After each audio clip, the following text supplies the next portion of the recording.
Hello, ladies and gentlemen. Welcome back for game 3 of day 2 here at the National Scrabble Championships 2018. We've just seen a fascinating matchup and a romper stomper from Stu Harkness triumphing by over 200 points against Lewis Mackay. And here we see a revisit of Jamie Jones, currently lying just off the pace, but one of the chasing pack. With well, someone that I'm sure regular online viewers will know, David Webb, goes by the name of Dweeb. Be interesting to see how Jamie plays this one, not least because his first rack is appalling. As we said from his first game that we watched against Stu Harkness, seems to go for score, turnover, strong word knowledge, possibly could benefit from coaxing his rack into life a little bit more, but you can't really question some of the plays he's made. So Jamie's decided to change 6, keeping the D.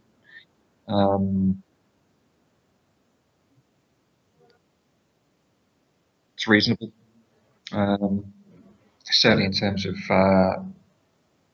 initial static analysis. Keeping the D is good. I'm not sure whether I would have done or just changed all 7.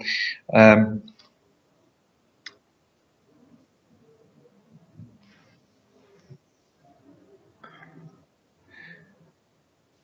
be interesting to see how these two match up, because David historically was always a very, very strong exponent of strict score and rack cleave, and it was only a little bit later in his career that he started adopting more board management. So maybe we're seeing here Jamie being a dweeb of the past and future. Certainly his pickup would suggest he's got the wrist action to get some good tiles out. Many options here.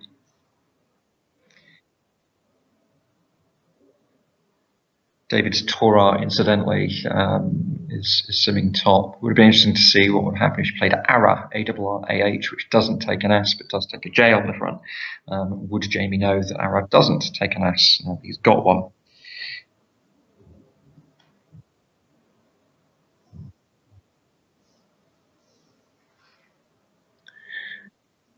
Jamie has a double-double here in the form of, or 2 double-doubles in the form of air radios and dioramas.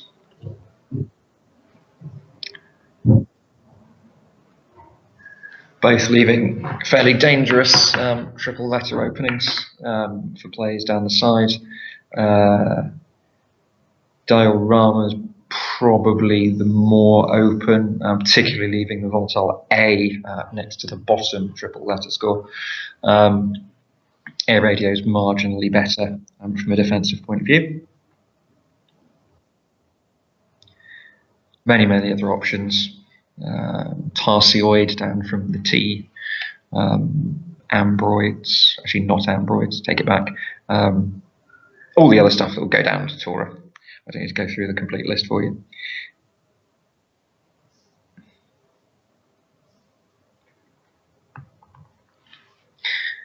Is deciding between air radios and dioramas.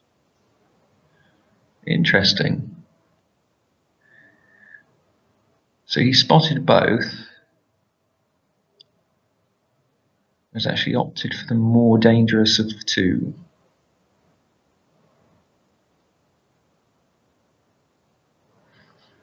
And possibly because air radios would have left the I next to the triple, which potentially could leave an easy QI. But the A leaves plays both the J and the Z. And of course the O sets up the J and the Z. Possibly that's his plan, to set up 2 very volatile positions. I may have erred on the side of caution there and played air radios. Moving over to David, he obviously has also got the gift of the flick of the wrist and has drawn out the other blank. Only makes one bonus through the T, which is naturals.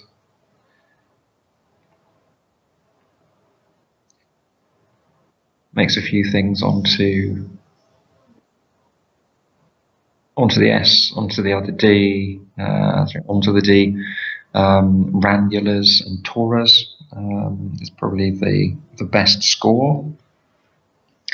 And indeed, yeah, he's playing Ranulas.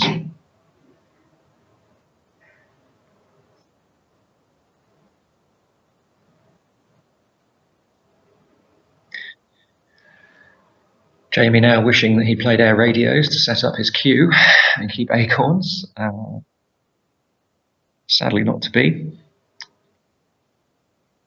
The question is here, will he play Trank for 24, or will he nurture his rack by simply offloading the queue?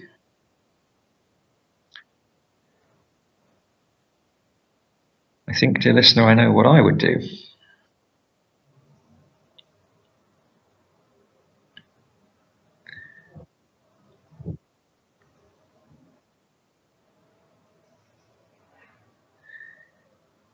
I think acorns is a sufficiently strong lead that you would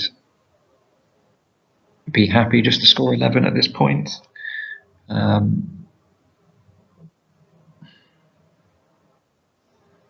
Particularly as you're leaving the T floating, which combine well with it. Yeah, absolutely. QI, the right play. Doesn't really give anything away to David either, apart from maybe the fact that Jamie definitely doesn't have an I. Otherwise, QI would have been the play. Or a T, in which case you play QAT, etc., etc.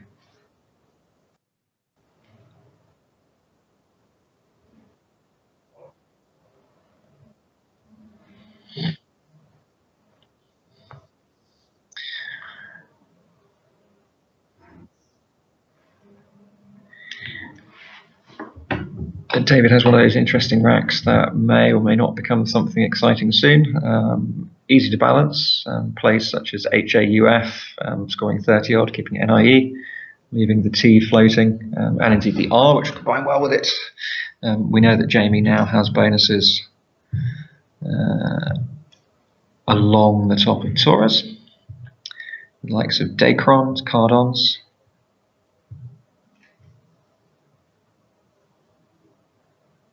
I think David will want to be playing something like Horf, because that A next to dioramas will still be a big risk. Z and the J, unseen.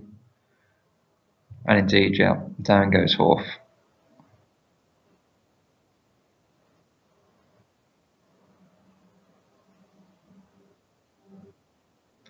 Sim suggests Feek, FIQH, but I don't think that's worth considering. So here we go. Jamie now has a choice of bonuses. We have to decide which one he wants to play.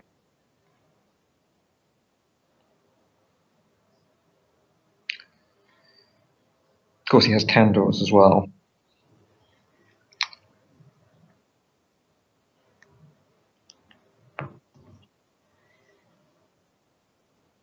These kinds of situations, you can also question your memory a little bit, because Horf does take an S. However, Corf is one letter different. CAUF does not. So the plural of Corf is Corvs.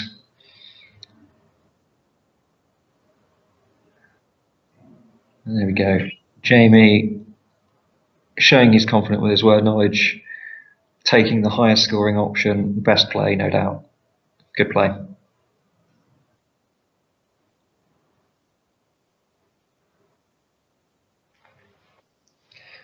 David has reflexively said hold.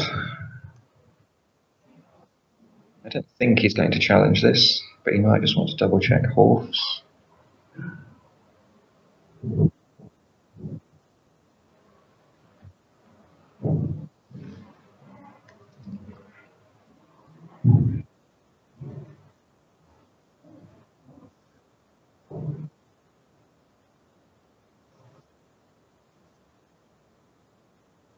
Yeah, he's accepted it.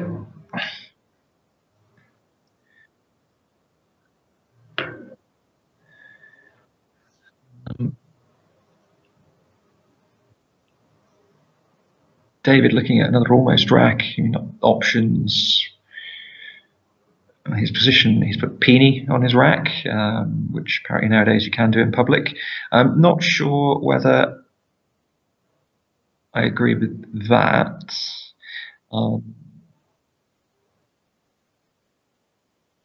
PENI down the side of Ranula's making din would have been my consideration there, or maybe Pion. I think Peni certainly over David's Peony.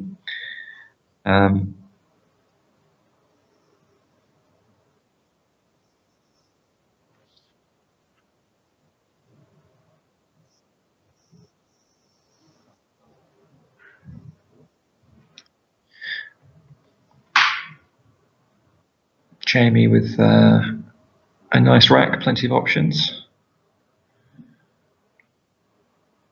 If, dear listener, like me, you like 6-letter words that don't take S's, he has Maloti, M-A-L-O-T-I, and Tomiel, it's anagram, T-O-M-I-A-L.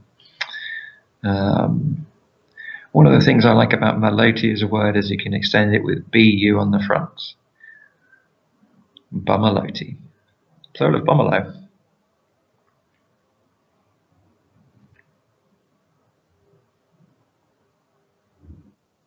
If, dear listener, you like 6-letter words that don't take S's, you may want to know bumalo. Plural is bumaloti. So Jamie now deciding what to offload. He can easily get another strong bonus rack here. He's put Fomital on his. He's set up Fomital on his rack. It's not a word. He generally has been very consistent with his word knowledge, so I wouldn't expect him to play that. He's looking at Altiform now.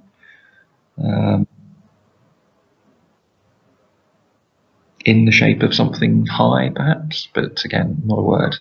The fact that he put Fomital on his rack makes me wonder whether he is thinking that's an adjective pertaining to fomite, and in which case then would he consider playing fomite onto the E of Peony.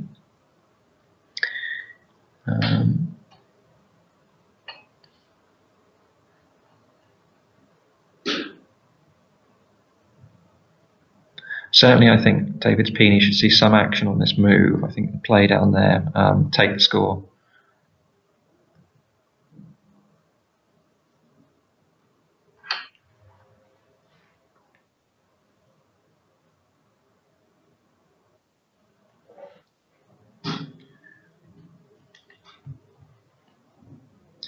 .38 points and keeping AL, certainly not to be sniffed at.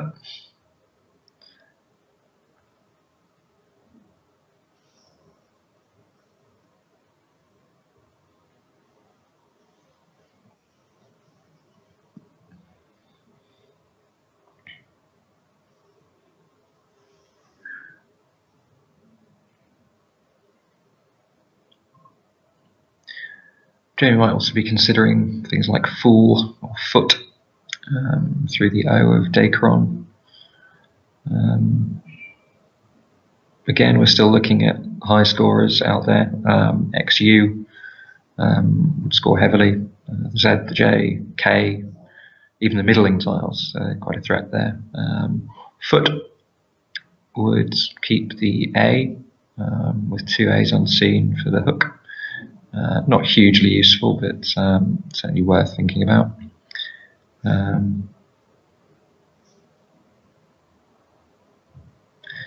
Fomite potential. This is an interesting one, isn't it? I mean, Fomite is quite an aggressive play, but from previous experience, we know that Jamie tends to favour longer score. Don't worry so much about the making the openings. So maybe we would see him play that.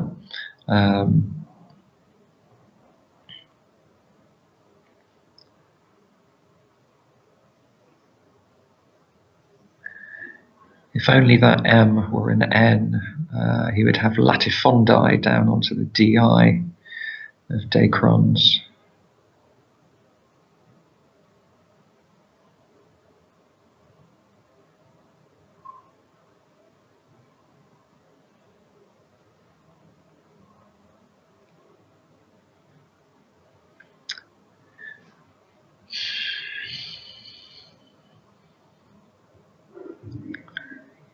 Lots of action across this board, lots of options for Jamie to quantify.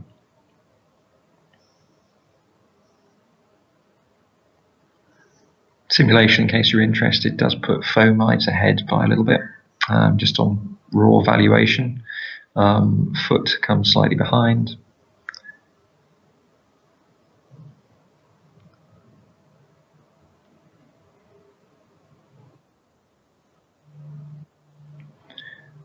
And Jamie, true to his style that we've seen so far, has gone for score and leave. So he plays Fomite. We were running a quick simulation there, which did have Foot coming out marginally ahead, which I had the feeling it would do. So David has challenged Fomite. Now, part of the reason he might have done this is that Fomite, prior to the last dictionary update, used to have a sticky S, so you could only have Fomites, Fomites, but it is now good in the singular. So it may be that David genuinely thought that wasn't a word.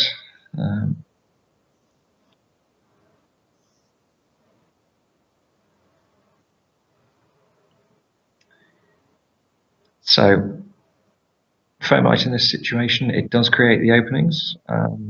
David may not be too worried about them because he can just offload BY under Dacrons, keeping inlet. He doesn't have the requisite A for binately or the S for tensibly. He has got byline lined up. It's perfectly good as well. And probably on raw score would beat by, I imagine. Scores 10 points more. Evaluate. Again, static sim has by slightly ahead.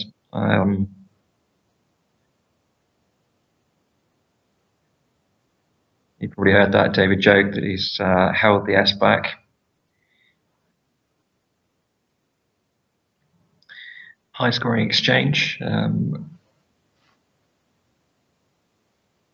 leaves Jamie 10 points ahead.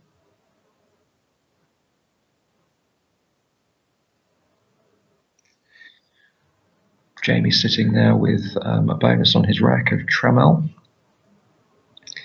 Makes 2 8s, neither of which play on this board. Trammell's obviously with an S, and Martello.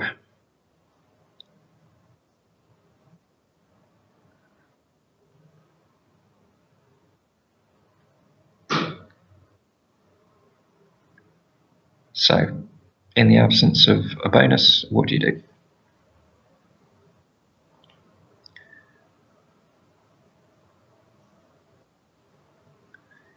Well, firstly, you hope that your opponent hasn't just picked out bonuses in 2 completely separate parts of the board, in which case you're screwed here. But I would be looking at trying to preserve as much rack balance as possible, and potentially take out that bottom middle triple, but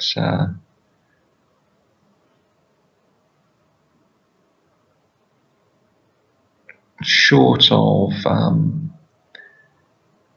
something like MOL, which I egregiously accused Ed Martin yesterday of maybe not knowing before we got the tiles on the screen right. I don't see a huge amount else that would be worthwhile. Really, you want to undouble those L's.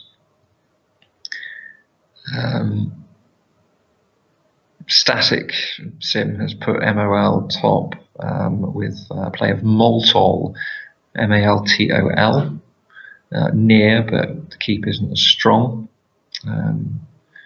Again, it's one of those situations where you're nurturing a rack versus just squeezing whatever you can out of it.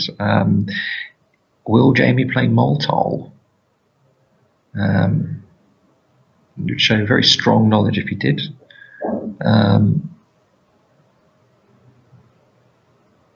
He's not quite sure. He's lined up male on his rack, which suggests he's thinking about playing as L1.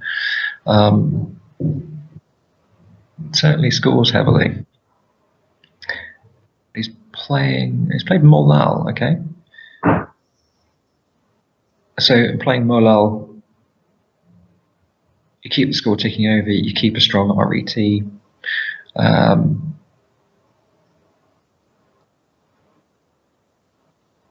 Probably Moltol would come over the top of that, but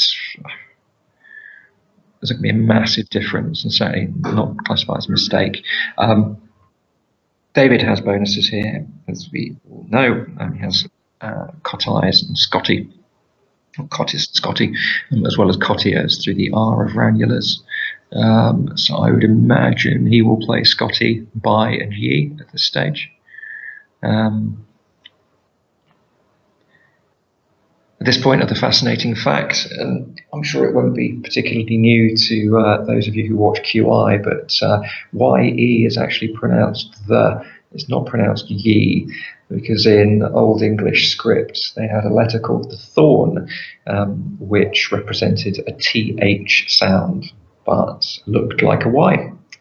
So when you're talking about ye old shop, you should actually be saying the old shop. Because the Y in that case is a TH.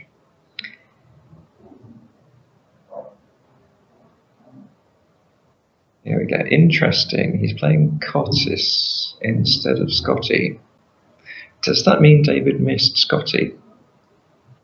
Certainly no reason why you would play Cottis, which scores fewer points when you have Scotty available, as well as opening up the triple file. So I think that was a miss by David. I think he missed Scotty.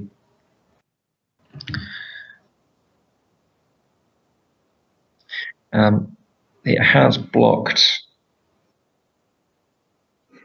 at least that position for Jamie's bonus.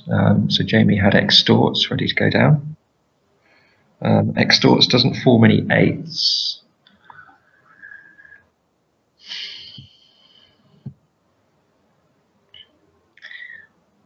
So that will be a particularly annoying turn of events for Jamie now.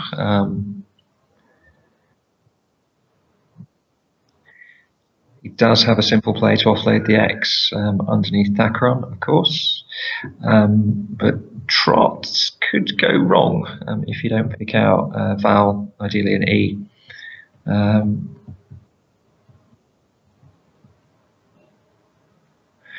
It's not clear which way this game's going to go yet. Jamie is 46 point adrift, but we know he's got a 50-point play. David has opened up, obviously, the top line, and has some not overly huge plays up there. Things such as Ecurie.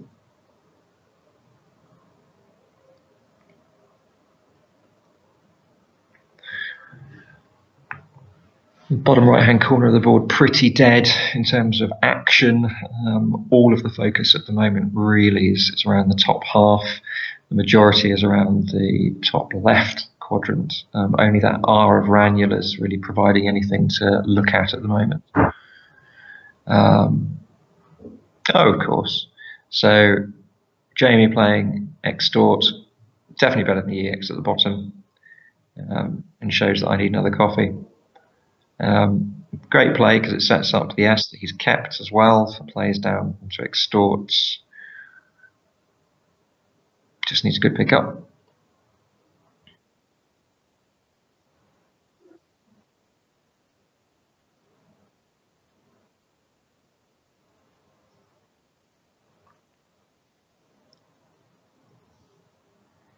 And that does create a bit more action down that right hand side now. There is only one. Actually, no. So Jamie, that's quite a selfish opening as well, because Jamie has the only remaining S and both blanks have gone. So that will be a position that David might worry about in the future. It's certainly not easy to block meaningfully. So David trailing by 12.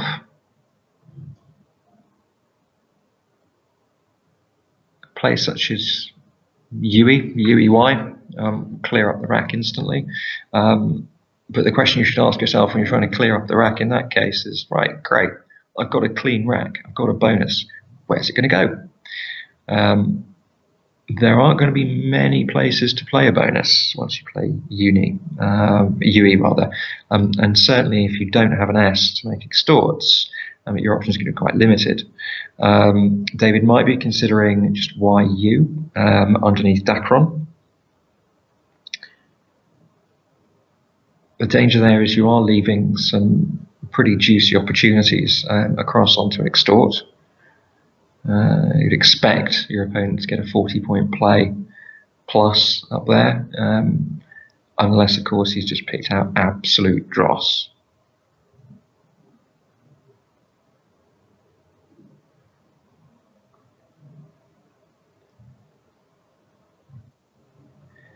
I think what happens in this next exchange of moves is likely to define how this game will end. David is going to take the lead after this move. What he doesn't know that if he plays YU, which is what he was considering, there won't be a meaningful way for Jamie to sort his rack out, because at the moment, there you go. So David has chosen the move which many people would consider to be a little bit more reckless. You're leaving the opportunities across extort, but actually in reality what he's done here is he's stopped Jamie from scoring 36 with no vowels, and he's left him in a really difficult position. What David picks up now is going to be pretty important because he has a lot of ease on scene. He's kept 2. And he's picked out Needia, which actually overlaps completely down the side of Cottis. Wow. Okay, well that's interesting play by Jamie. He's set up his S. I mean, does that tell David that he's got the S? Probably. More importantly, it blocks a 6-tile overlap of Needia, and pretty much saves the game there.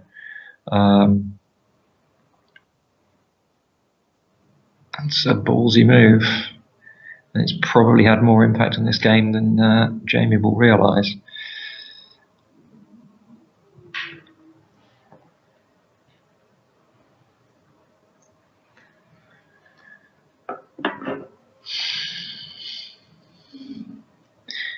So in this situation, it would probably almost favour David not to have noticed that he had Needia down there.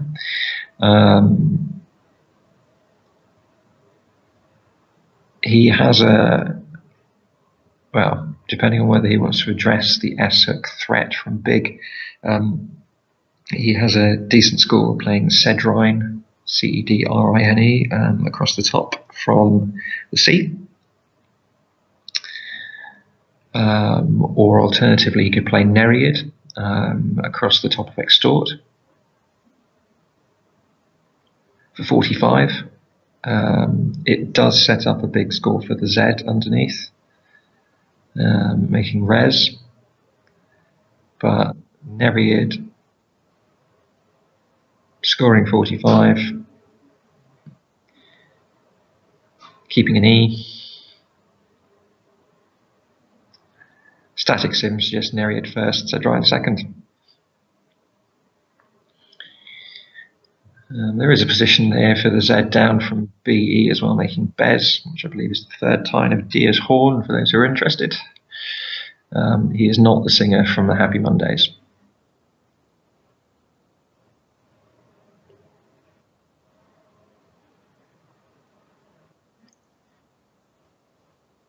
David just now lining up Nereid on his rack.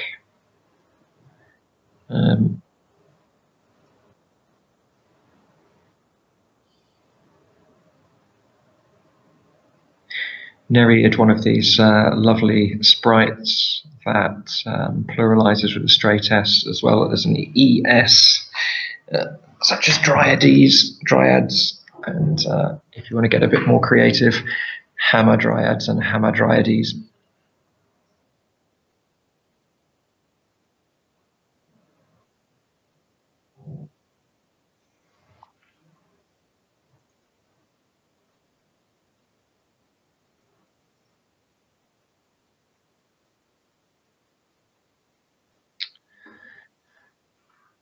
The camera's frozen here at the moment, so I can't see what's happening.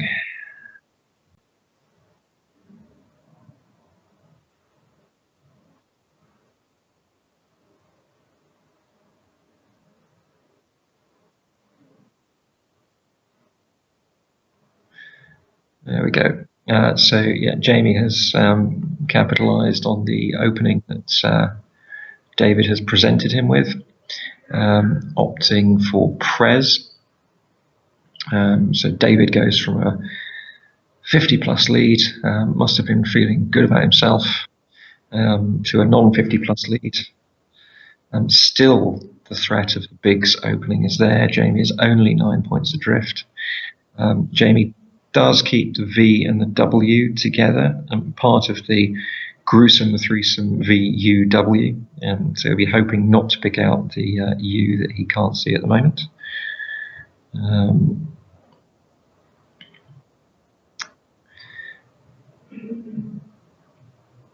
David with a definitely non-bonusy but still scoring potential rack.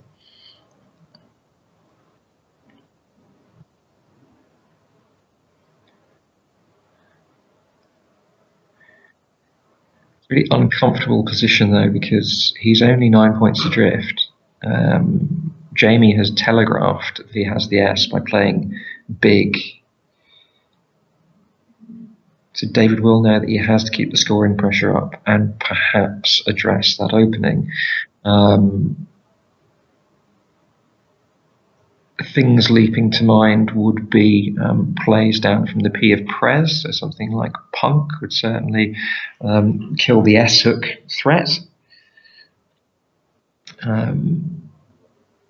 Biggin is not a word, neither is embiggen, for those who watch The Simpsons.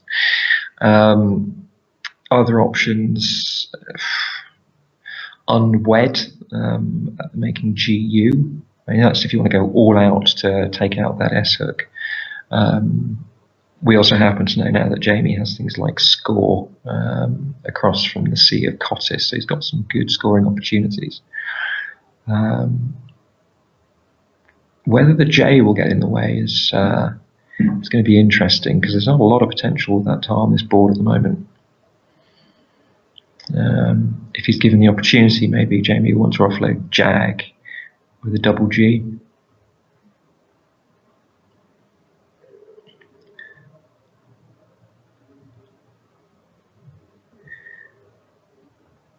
So both players now with the VW, Dweeb with the VUW. He's lined up Wad.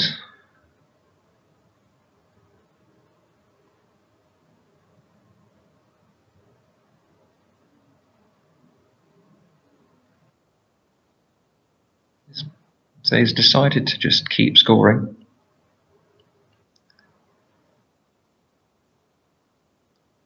Forget about the threats that the opponent's currently giving. Keep scoring. The threat may not happen. What's unseen isn't brilliant from David's point of view. Huge number of vowels.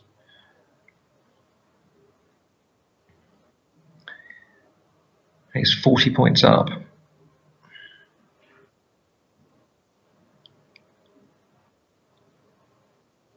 I think this is all going to come down to timing, because Jamie does have a key tile on this board, and credit to him, he created its keyness.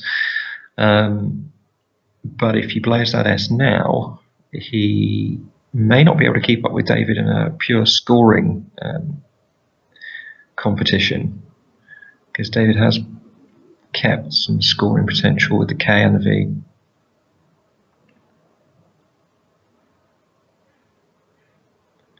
Loads of vowels to come though, so Jamie shouldn't worry too much about using his vowels at this stage. If he plays Jag, J-A-G-G, he takes out any particular threats through that C, Cottis. He makes it a little bit harder to frustrate plays using the S on big. There were 3 eyes unseen from his point of view. He also has the shot of picking out something like Swive, or if he picks out EN, Sweven.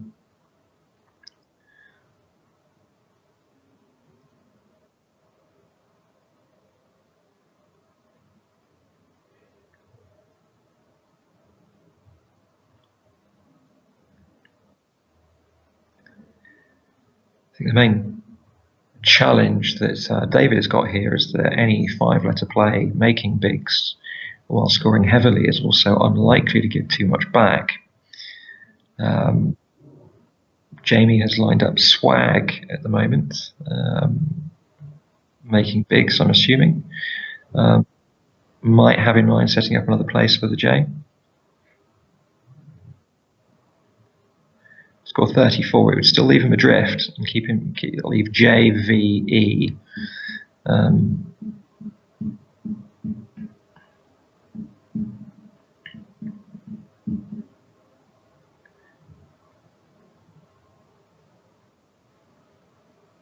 Let's not forget, of course, there is still the position down the side of Extort.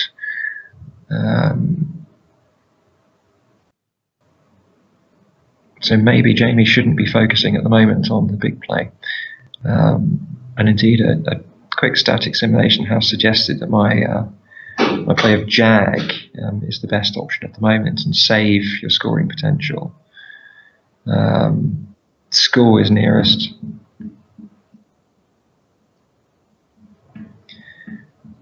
This is a championship sim, so championship sim at the moment has Jag winning about just under 40% and score winning fractionally less than that, 0.15% less than that.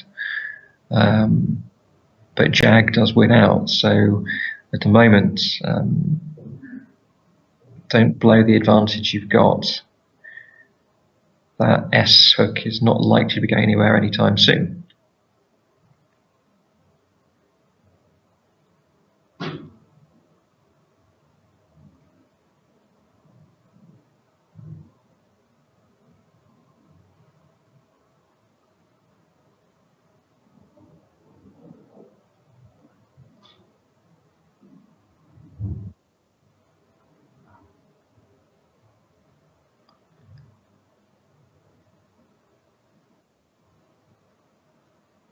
So Jamie keeps playing around with moves utilising the Big's hook.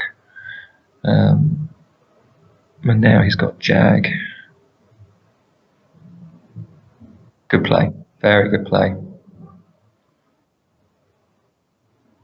Sound decision. He agrees with me. Quackle agrees with me. The world is in union. When all hell is breaking loose and the rest of the world, one thing you can be sure of is that Scrabble will bring us all together.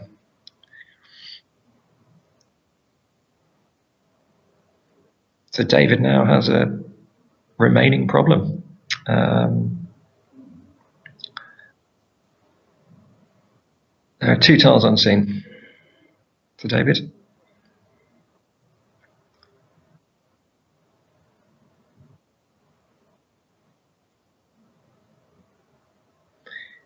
He is 14 points up.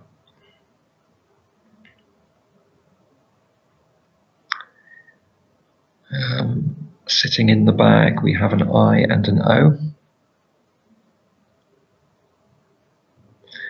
So David will be wanting to take out the big hook, big in more ways than one. He will be, I think that's the real threat. Extorts has sort of gone by the wayside now. He probably also ideally will be wanting to set him up to go out as quickly as possible. If he were to play something like Pinky, that would achieve one part of that. Score 22, take out the S hook, put him 36 points up. His final rack would be VIOE.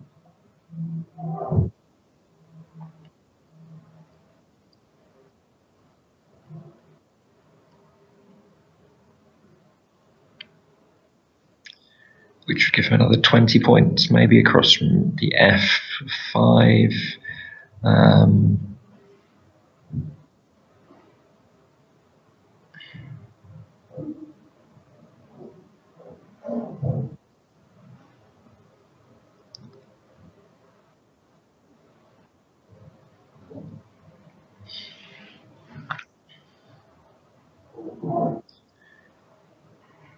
David putting everything into alphagram order. That's how he learns. So hopefully he'll be able to recognize plays. Certainly he'll be wanting to play something long here.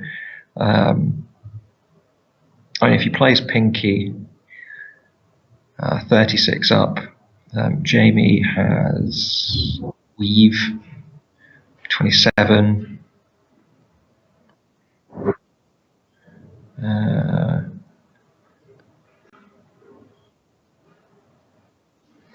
Okay, the stream has frozen a little bit here. I think David has played a move.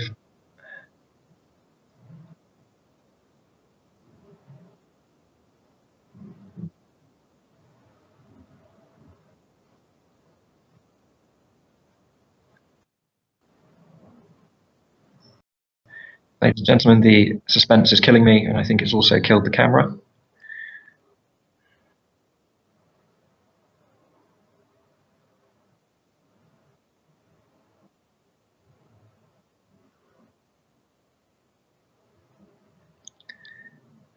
Interesting, David's opted to play Ick and empty the bag. Well, it does leave him 41 points up.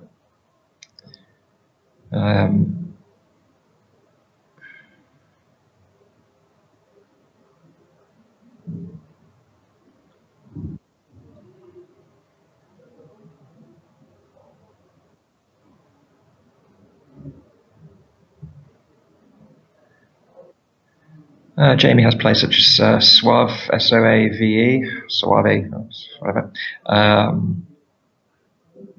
for 34, which would leave him 7 points adrift, keeping W-E. And indeed, that's what he's played. And the nice thing about Suave is it also sets up the W-E outplay.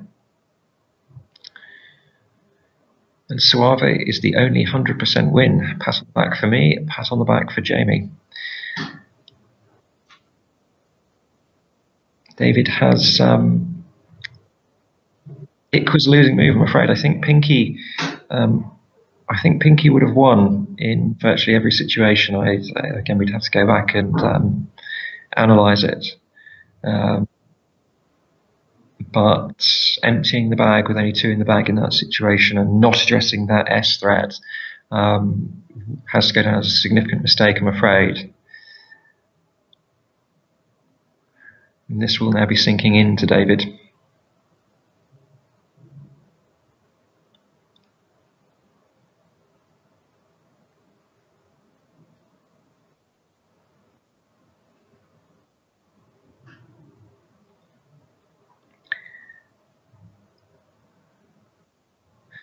The best play David has here is to play Oven, which will take out the WE position.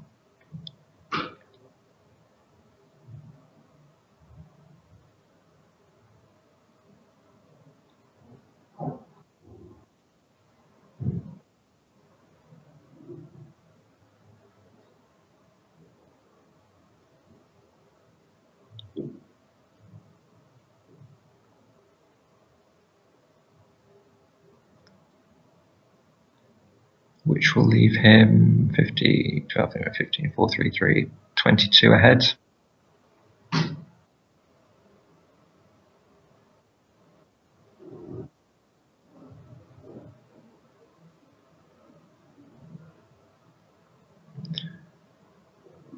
And then where does Jamie go out? Why is the sim saying it's 100%?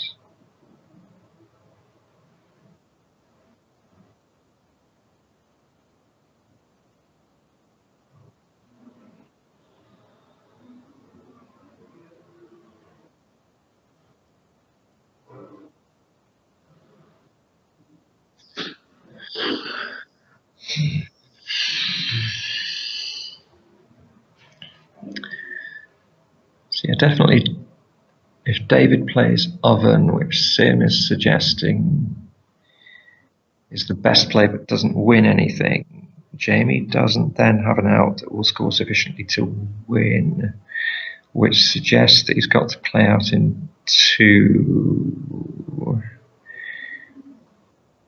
and outscore. So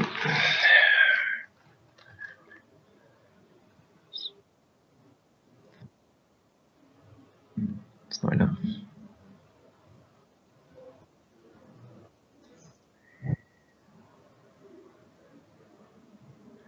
Maybe it is 433 or 425.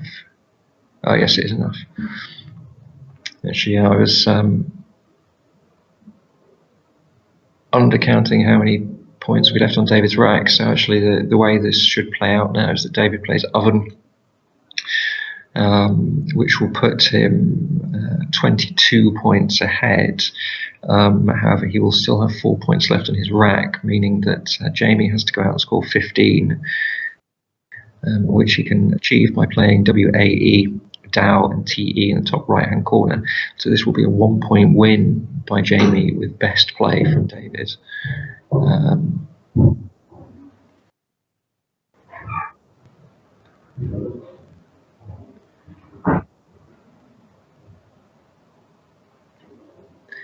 But again, without the benefit of going back to analyse Ick in detail at this moment in time, I think Pinky would have been the winning play. It's very important to race out at that point rather than just play off a couple of tiles, because you're always going to be behind or always going to be chasing things. So yeah, going back to the analysis actually of the Pinky position, it would appear that Pinky comes out with an 88% chance, 89% chance of winning. It would appear to be the only play that gives you that chance of winning, and everything else is a loss. David has played Envoy, which isn't the best move, but he's going to lose anyway. Envoy. So with David's Envoy, Jamie says au revoir. Very, very well played by Jamie Janes there. Not many positions where you'd really question his choice. Air radio over, or diorama over air radio, marginal. Molal over Multor, marginal. I think the big mistake there was was not blocking the S. After 1,000 simulations to apply, Pinky is coming out 86.5 win. It actually has a 74% chance win. So even with that, David unlucky. Until you factor in that your opponent has the S, in which case the Pinky win is holding relatively firmly. The Ick win is collapsing as I watch. And you know he's got the S. So I think that's even stronger indication that David had to address the threat and chase to go out first. From his point of view, holding VE after Pinky, he had a good shot at drawing something like Fovea or Eve, EAVE, as outplays in different parts of the board. So yeah, generally well played by both, but ultimately David comes unstuck by that one end game mistake. So thank you for watching. the success bus of Jamie Jones' careers onwards. And we will be back after these messages and after I've had another coffee so I don't miss Extort.